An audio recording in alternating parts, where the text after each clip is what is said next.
આજે આઈસીયુમાં એકલો પલંગમાં બેઠા બેઠા ઈમાનદારીનો થાક ઉતારતા ઉતારતા વિચારી રહ્યો હતો.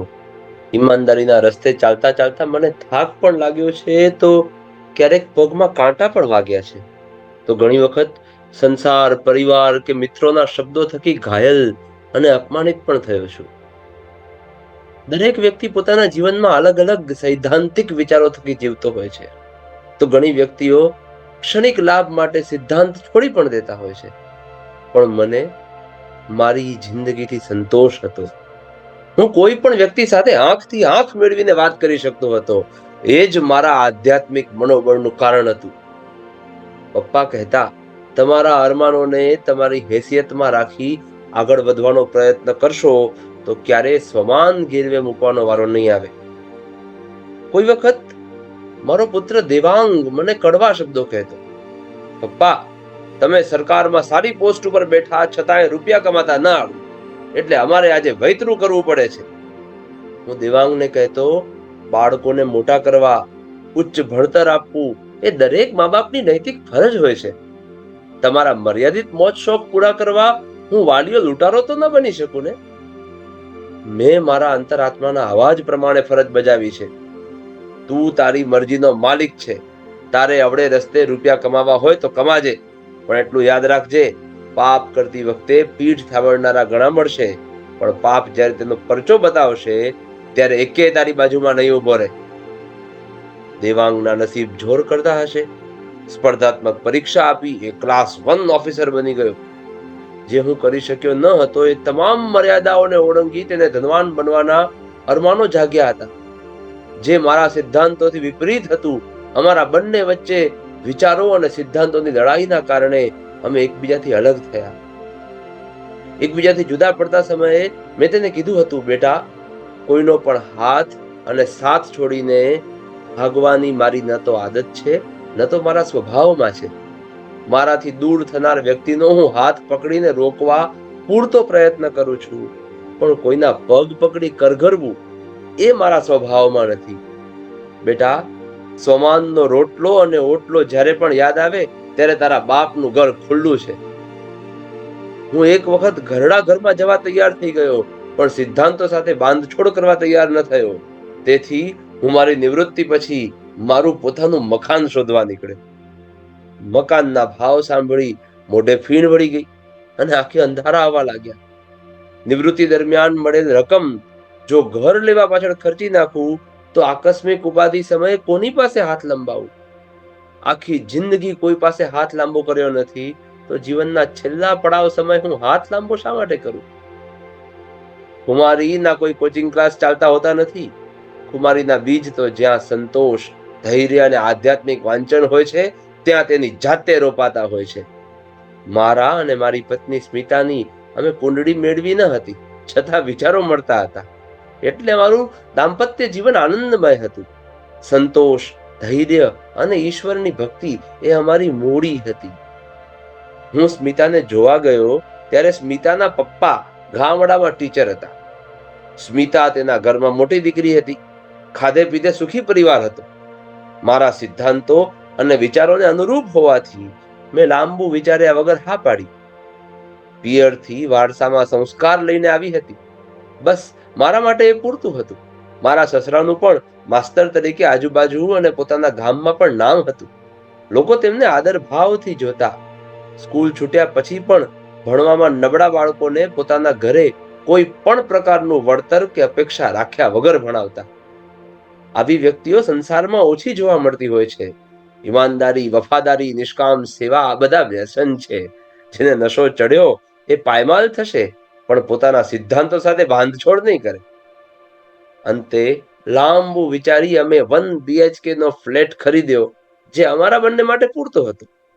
ઈશ્વર કૃપાથી પેન્શન આવતું હતું, જેમાં રોજિંદા ખર્ચ, ગળપણની દવા માટે વાપરતા આકસ્મિક ખર્ચ માટે અમુક કીડી જેવી બચત રૂપી રકમ અમે બાજુ પર પણ મૂકતા હતા. એક તો નિવૃત્તિની મૂડીમાંથી મેં 1 BHK નો ફ્લેટ લીધો. 50% મૂડી મારી તેમાં જતી રહી. બાકી બચી મૂડી ઉપર હાસ્યાસ્પદ વ્યાજ અમે મેળવતા હતા. ત્યાં અચાનક મને હાર્ટ એટેક આવ્યો. ફ્લેટના સભ્યોએ 108 બોલાવી નજીકની હોસ્પિટલમાં મને દાખલ કર્યો. ડોક્ટરે રિપોર્ટ જોઈ સર્જરી કરવાની સલાહ આપી. મારો પુત્ર ખબર કાઢવા આવ્યો, પણ હાર્ટ સર્જરીના ખર્ચ વિશે મારી સાથે કોઈ ચર્ચા કરી નહીં.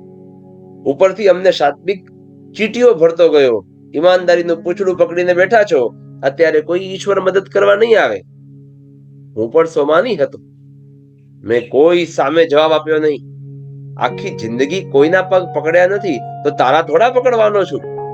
જા બેટા જા, મોતને તો કારણ જોઈએ છે. કાલે આવતું હોય તો આજે આવે. મેં આંખ બંધ કરી મુરલીધરને યાદ કરી કીધું, ચોપાટ માંડી છે તારણહાર તે, થાકીશ જરૂર પણ હારીશ નહીં. ફેંકવા હોય એમ ફેંકજે પાસા, દાવ મારો પણ હજુ બાકી છે. હારવા રમ્યો નથી, જીત બાકી છે. આજે ભલે અવડા પડે પાસા મારા, કાલ હજી તો બાકી છે. સ્મિતા મારી બાજુમાં અચાનક આવી બેસી ગઈ હતી. એ તરફ મારું ધ્યાન ન હતું. એ બોલી, કોની સાથે વાતો કરો છો? મેં હસીને કીધું, તું સારી રીતે જાણે છે. વાત કરવા માટે મારી પાસે બે જ માધ્યમ છે, એક તું અને બીજો મુરલીધર. સ્મિતા ભીની આંખે બોલી, કોઈ પ્રકારની ચિંતા કરતા નહીં, બધી વ્યવસ્થા થઈ ગઈ છે. હું જાણતો હતો, જેટલી ફિક્સ તૂટશે તેટલું વ્યાજ આવતું ઓછું થશે. છૂટકો પણ ન હતો. હાર્ટ સર્જરીનો અંદાજિત ખર્ચ 3 લાખ ઉપરનો હતો. ઓપરેશન સફળતાપૂર્વક પૂરું થયું. હોસ્પિટલમાંથી રજા આપતા પહેલા મને અને સ્મિતાને ડોક્ટર સાહેબે તેમની ચેમ્બરમાં બોલાવ્યા. ડોક્ટરની ઉંમર 40 થી 45 ની વચ્ચે મને લાગતી હતી. ડોક્ટર સ્માર્ટ અને દેખાવડો હતો. ડોક્ટર હાથ જોડી બોલ્યા, હું ડોક્ટર શ્યામ, મેં તમારા હાર્ટનું ઓપરેશન કરેલ છે. થોડું સ્માઈલ આપી મારા હાથમાં મોર પીછું મૂકી તેઓ બોલ્યા, લ્યો, આ તમારા ખિસ્સામાંથી નીકળ્યું હતું. શ્રદ્ધાનો વિષય છે. પછી પોતાના ટેબલના ખાનામાંથી એક પોટલી કાઢી સ્મિતાની સામે મૂકી બોલ્યા, મોટી બહેન, આ તમારી અમાનત સાચવો. આ તમે ડિપોઝિટની રકમ પેટે હોસ્પિટલને આપેલ ઘરેણા છે. તમારો નાનો ભાઈ જીવતો હોય ત્યાં સુધી ઘરેણા ગીરવે મૂકવાના દિવસો કદી તમારે નહીં આવે. હું અને સ્મિતા એકબીજાની સામે જોવા લાગ્યા. ન ઓળખ્યો ને મને? કૃપાશંકર માસ્તરનો વિદ્યાર્થી શ્યામલો. હું ભણવામાં નબળો હતો. સ્કૂલેથી છૂટી તમારા ઘરે મને મફતમાં ભણાવતા. હું એ જ શ્યામલો જેને તમે રોજ સાંજે જમાડીને ઘેર મોકલતા. રસ્તા ઉપર ઠોકર ખાતા પથ્થરને ઉડાવી કંડારીને તમે મૂલ્યવાન મૂર્તિ બનાવી. એ પરિવારને હું સ્વપ્નમાં પણ કદી ન ભૂલી શકું. ડોક્ટર સાહેબ ઉભા થયા અને અમને બંનેને પગે લાગ્યા. સ્મિતા પણ ભીની આંખે શ્યામના માથે હાથ ફેરવતા બોલી, બેટા, ખૂબ મોટો સાહેબ બની ગયો. મોટી બેન, ડોક્ટર બન્યા પછી હું ગામડે ગયો હતો, પણ તમારે ત્યાં તાળું હતું. તમારા ઉપકારનો બદલો વાળવાની તાકાત તો મારામાં ન હતી, પણ ઈશ્વર કોઈ પણ રીતે આ પરિવારનું ઋણ ઉતારવાની મને તક આપે એ પ્રાર્થના હું રોજ કરતો હતો. મોટી બેન, આજે આ અવસર આવી ગયો છે. અમે ભીની આંખે ખૂબ વિનંતી કરી, પણ તેણે 1 રૂપિયો અમારી પાસેથી લીધો નહીં. ઉપરથી કીધું, તકલીફ સમયે હું તમારી સાથે ઊભો છું. ડ્રાઈવરને બોલાવી કીધું, જા, મારી મોટી બેનને તેના ઘરે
ધન્યવાદ.